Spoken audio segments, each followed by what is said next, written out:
குடும்பத்தை பார்க்கறத விட்டுட்டு இந்த வேலைக்கு வந்தால் எல்லாம் தான் நடக்கும்.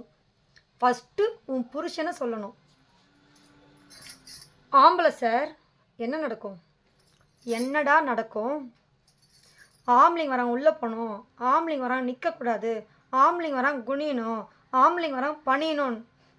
காலமெல்லாம் 80s 90ஸ்லேயே முடிஞ்சிருச்சு. ஆண் பெண் சரிசமம் சட்டம் வந்து ரொம்ப வருஷமாச்சு. என்ன சொன்ன? வெளியே வந்தால் எல்லாம் தான் நடக்குமா? பலத்தில் ஒன்றா பெண்கள் குறைஞ்சவங்களாக இருக்கலாம், தன்னம்பிக்கையிலையும் துணிச்சலையும் பெண்களை மிஞ்ச முடியாது. ஞாபகம் இருக்கட்டும். எவ்வளோ விஷயத்தில் என்னால் முடியாதுன்னு ஆம்பளைங்களோ கணவனோ உட்காந்தா முடியும் தன்னம்பிக்கை கொடுக்குறவளே பெண் தான். அது நிறைய ஆண்களுக்கு புரியறதில்ல. உன்ன மாதிரி ஆளுங்களுக்கு அது புரியவும் புரியாது. பெண்களை மதிக்கிற சகோதரர்கள் நிறைய பேர் இருக்காங்க, நான் அவங்கள சொல்ல மாட்டேன். ஆண் என்ற ஆதிக்கம் இருக்குது என்று ஆணவத்தில் ஆடுற உங்களை மாதிரி ஆளுங்கிட்ட தான் நான் பேசிகிட்ருக்கேன். ப்ரொஃபைலில் உன் ஃபோட்டோ வச்சுருந்தேன்னா ஜூம் பண்ணி காட்டியிருப்பேன். பெண் குழந்தை ஃபோட்டோ வச்சுருக்கேன், அதான் மறைச்சிருக்கேன்.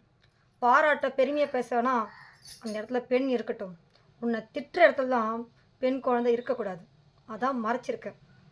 உனக்கெல்லாம் பொம்பளை குழந்தையாம், அந்த குழந்தை வாழ்க்கையும் அழிச்சிடாத.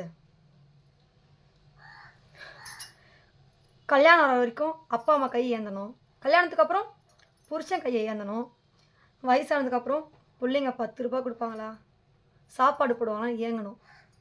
புருஷன் கூட இருக்கும் வரைக்கும் கூட பரவாயில்ல, நல்ல சோறு கிடைக்கும். பிள்ளைங்க கிட்ட கையேந்தும் போது அதுவும் கிடைக்காது.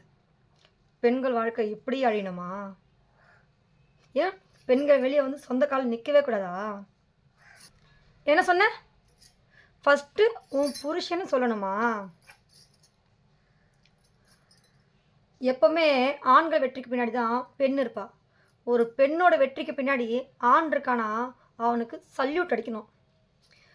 பெண் திறமை வெளியவே வரக்கூடாதுன்னு முடக்கி வைக்கிற ஆண்களை செருப்பை கொண்டு அடிக்கணும்.